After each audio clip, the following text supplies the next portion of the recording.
রাশেদ খান ভাইকে তার বক্তব্য নেওয়ার জন্য আহ্বান জানাচ্ছি।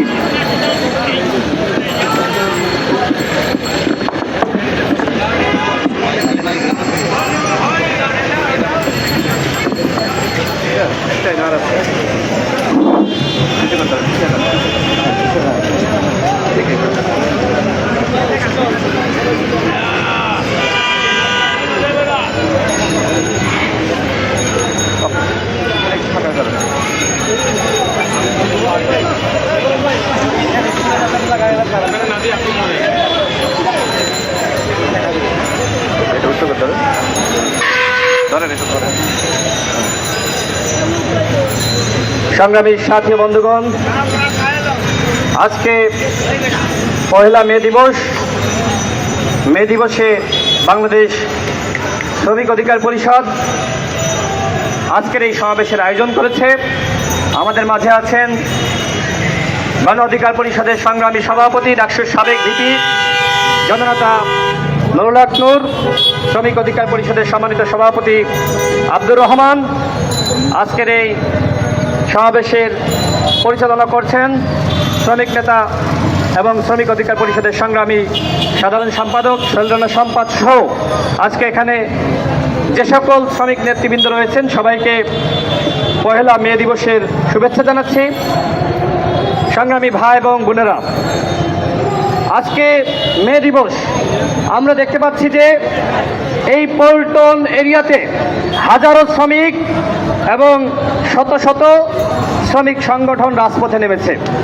আমরা আগেও বলেছি, এখনো বলছি এবং সবসময় আমরা বলে যাব, এই যে শ্রমিক ভাইরা আজকে আপনারা যারা রাজপথে নেমেছেন, যদি আপনারা এভাবে সবসময় আপনাদের অধিকারের দাবিতে রাজপথে সোচ্চার থাকেন তাহলে কখনোই এইভাবে মাফিয়াতন্ত্র বাংলাদেশে কায়েম হয় না।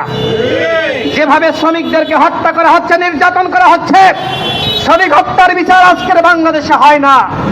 ফরিদপুরে দুজন শ্রমিককে নির্মমভাবে পিটিয়ে হত্যা করা হয়েছে, কোনো বিচার হয়েছে বন্ধুগণ? আওয়ামী লীগের চেন্ডা পান্ডারা গুন্ডারা তারা হত্যা করেছে আওয়ামী লীগের চেয়ারম্যানের নেতৃত্বে এবং ইউপি সদস্য সে আওয়ামী লীগার।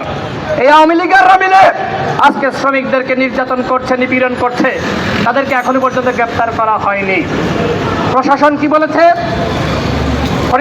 ফরিদপুরের প্রশাসন তারা বলেছে এই শ্রমিক ভাইরা তারা মন্দিরে আগুন দেয় নাই।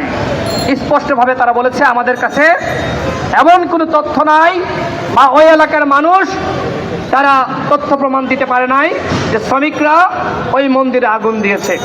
তাহলে কেন তাদেরকে একটি রুমের ভিতরে, আপনারা নিশ্চয়ই ভিডিও দেখেছেন কিভাবে তাদেরকে চোখ বাঁধা হয়েছে, পা বাঁধা হয়েছে, হাত বাঁধা হয়েছে, কিভাবে রড দিয়ে লাঠি দিয়ে নির্মমভাবে নির্যাতন করা হয়েছে। এটি কোনো বিচ্ছিন্ন ঘটনা? এটি একটি পরিকল্পিত হত্যাকাণ্ড।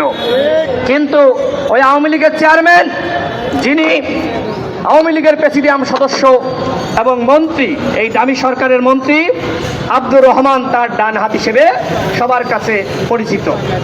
এক সপ্তাহ পরে পুলিশের পক্ষ থেকে ঘোষণা করা হয়েছে যে তাদেরকে খুঁজে পাওয়া যাচ্ছে না, তাদেরকে ধরিয়ে দিন, ধরিয়ে দিলে 1 লাখ টাকা পুরস্কার দেওয়া হবে।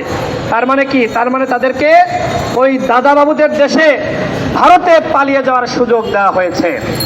আজকে এইভাবে শ্রমিকদেরকে হত্যা করে, দুজন শ্রমিকদেরকে নির্মমভাবে রক্তাক্ত করে এবং এই ধরনের একটি পিশাচ কর্মকাণ্ড ঘটিয়ে কোনো বিচার করা হচ্ছে না।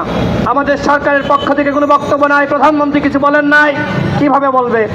কারণ মন্দিরে আগুন দেওয়ার ঘটনাকে কেন্দ্র করে তাকে গ্রেপ্তার করা হয়েছে। এই ঘটনায় সরকারের মন্ত্রীরা মুখে কুলু পেটেছে। শ্রমিক অধিকার পরিষদের পক্ষ থেকে আমরা এখানে সমাবেশ করেছিলাম, আমরা প্রতিবাদ জানিয়েছিলাম। দুঃখের সাথে বলতে হয়, এই ঘটনায় আমরা শ্রমিক সংগঠনগুলোকে রাজপথে দেখি নাই। আজকে অনেকে ঢাক ঢোল বাদ্যযন্ত্র পিটিয়ে আজকে আনন্দ করছে। আজকে কি আনন্দের দিন? না, আনন্দের দিন। কারাই আনন্দ করছে? যে ব্যানারে আমরা ছবি দেখছি শাহজাহান খান এবং আওয়ামী লীগের আরো যারা শ্রমিক নেতা রয়েছে। এখানে একজন শ্রমিক বক্তব্য রাখলেন, তিনি পরিবহন শ্রমিক। তিনি কি বললেন? তিনি বললেন তার সন্তান অসুস্থ উর্মিতলা হসপিটালে ভর্তি হয়েছিলেন, চিকিৎসা পান নাই, 3 লাখ টাকা লাগবে। কোনো শ্রমিক সংগঠন তাকে সহযোগিতা করে নাই। তাহলে এই শ্রমিক ইউনিটগুলো বা শ্রমিক সংগঠনগুলো আজকে কেন বাংলাদেশে গড়ে উঠেছে? গড়ে ওঠার কারণ হলো রাস্তায় চাঁদাবাজি। আমি দেখলাম এই যে রাস্তায় প্রায় কয়েকশো অটোরিকশা শ্রমিক রাস্তায় নেমেছে।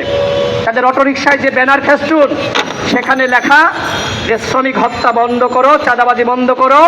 অটোরিকশা তাদের কাছ থেকে যে চাঁদাবাজি পুলিশ করে, এই পুলিশের দৌরাত্ম্য, চাঁদাবাজি বন্ধ করো।